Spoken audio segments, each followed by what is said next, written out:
ایک سلطان یحییٰ نام کا بادشاہ گزرا ہے. عرب کے کچھ حصوں کا حکمران تھا تو اس کو بڑا شوق تھا لوگوں کو بانٹنے کا. دو قسم کے لوگ ہوتے ہیں, کچھ کو جمع کرنے کا شوق ہوتا ہے, کچھ کو شوق ہوتا ہے کوئی روٹی کھا لے. حضرت ابراہیم علیہ السلام بغیر مہمان کے کھانا, کچھ ایسے بھی ہوتے ہیں جن کے گھر بندہ چلا جائے تو پتیلی پہ ڈھکنا دے لیتے ہیں. اپنا اپنا فرق ہے نا جی, ہر آدمی کا اپنا اپنا ذوق ہے. منت کرتے ہیں کسی کی. مجھے بڑی بات پسند ہے شیخ سعدی کی, قرضے لے لے کے مہمان نوازی کرتے تھے. ایک دن سارے مقروض کٹھے ہو گئے, کہنے لگے بابے پیسے دے. بابا جی کہتے ہیں وہ پیسے مانگ رہے ہیں, مجھے ٹینشن ہے کہ انہوں نے کھوایا کچھ نہیں, مجھے پریشانی لگی. ایک بچہ کوئی چیز بیچ رہا تھا, وہ کھیل مرندہ نہیں بیچتے بچے, وہ بیچ رہا تھا تو آ گیا, کہنے لگا لینی ہے. تو بابا جی کہنے لگے میرے مہمانوں کو کھلا دے ساری. بچہ بھی راضی ہو گیا کہ سارا اکٹھا ہی گاہک مل گیا ہے. تو سارا جب کھلا دیا کہنے لگا پیسے. تو شیخ سعدی فرمانے لگے تو بھی بیٹھ جا, یہ سارے پیسے لینے آئے ہوئے ہیں, بیٹھ جا, ان کے پیسے انہیں ملیں گے تو تجھے بھی. تو بچہ رو پڑا, رویا, کہنے لگا میں تو یتیم ہوں, 4 بہنیں چھوڑ کے آیا, اماں کی دوائی بھی لے کے جانی, مجھے تو پیسے چاہیے. بچہ رویا تو شیخ سعدی کا ایک مرید آیا, اس نے لا کے نظر پیش کی, کہ حضور یہ نذرانہ ہے. 400 دینار لایا.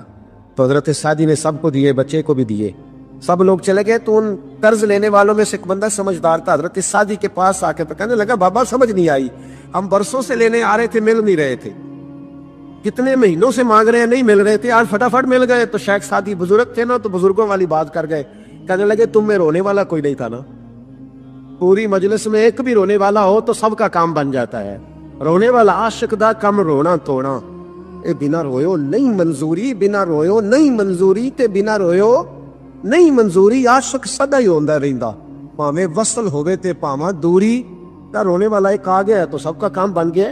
تو کچھ لوگوں کو شوق ہوتا, بادشاہ کو سلطان یحییٰ عرب کے کچھ حصوں کا بادشاہ تھا, شوق بڑا تھا لوگوں کو کھلانے پلانے کا, بڑا شوقین تھا, بڑا بانٹتا تھا. اور کئی دفعہ معاذ اللہ اس پر فخر بھی کرتا تھا جو نہیں کرتا, تکبر سے بھی کہتا تھا بڑی جائیدادیں آؤ جس نے لینا ہے, تکبر بھی کرتا تھا معاذ اللہ, جو نہیں کرنا چاہیے. ایک دن جامع مسجد کے باہر کھڑے ہو کے نا بانٹنے لگا. کوئی فقیر آیا تو ایک مٹھی بھر کے شرفیاں دے دی, کسی کو سونا دے دیا, کسی کو چاندی دے دی. ایک درویش بابا جی کونے میں بیٹھے ہوئے, اسی کسی دے کچھ بھی نہیں لگ دے, کوئی ضرورت نہیں, کونے میں بیٹھے. آپ یقین کریں, آپ تھوڑا سا رخ ادھر کریں, دنیا پیچھے پیچھے ہو جاتی ہے. اگر آپ پیچھے بھاگیں گے تو آگے دوڑ کے بھاگیں. مزاج ہے قوم, کسی کا حال پوچھ لیں وہ بگڑ جاتا ہے, کہتا ہے مجھ سے کوئی کام ہوگا تبھی تو پوچھا ہے. اور آپ چپ کر جائے, خاموش ہو جائے, یہ بھی بڑی مصیبت ہے. کہ پیار کر لے تو اس کا بھی نقصان دیکھنے میں آتا ہے, کہتے ہیں پتہ نہیں میرے اندر کیا لالچ ہے, کیا خوبی ہے جس وجہ سے مجھ سے اتنی محبت ہو رہی ہے. وہ بابا جی کونے میں توجہ ہی نہیں کی. جب توجہ نہ کی تو سلطان کی توجہ خود بخود ہو گئی. سلطان یحییٰ کہنے لگے بابا کوئی قابل توجہ آدمی تھے, سب لوگ لائنوں میں لگے ہوئے بھاگ رہے ہیں, بادشاہ ہے. یہاں تو شادی پہ کھانا کھل جائے تو بڑے بڑے امیروں کا پتہ چل جاتا ہے کہ بننے کیا لگا ہے. کہتے پتہ نہیں دوبارہ چھوٹے گوشت کی ٹرے آئے گی کہ نہیں آئے گی, اور اتنا سارا رکھ لیتے ہیں کہ الامان والحفیظ. بڑے بڑے امیروں کے پول کھل جاتے ہیں, پتہ چلتا ہے کتنے تگڑے امیر ہیں. تو جب اس نے کہا شرفیاں, سونے, ہیرے, جواہرات, تو جو نہیں تھے فقیر وہ بھی لائنوں میں لگ گئے. لیکن وہ فقیر پھٹے پرانے کپڑے, سانو تخت ہزارے دی لوڑ کیے, نالے کی لگے شہر بمول دے نال, اسی اپنی بال کے سیکنے, سانو کی لگے کسی اور دے نال. اور اقبال نے اس کی تشریح کی. اقبال کہنے لگے ہوا گو تند و تیز ہے لیکن چراغ اپنا جلا رہا ہے.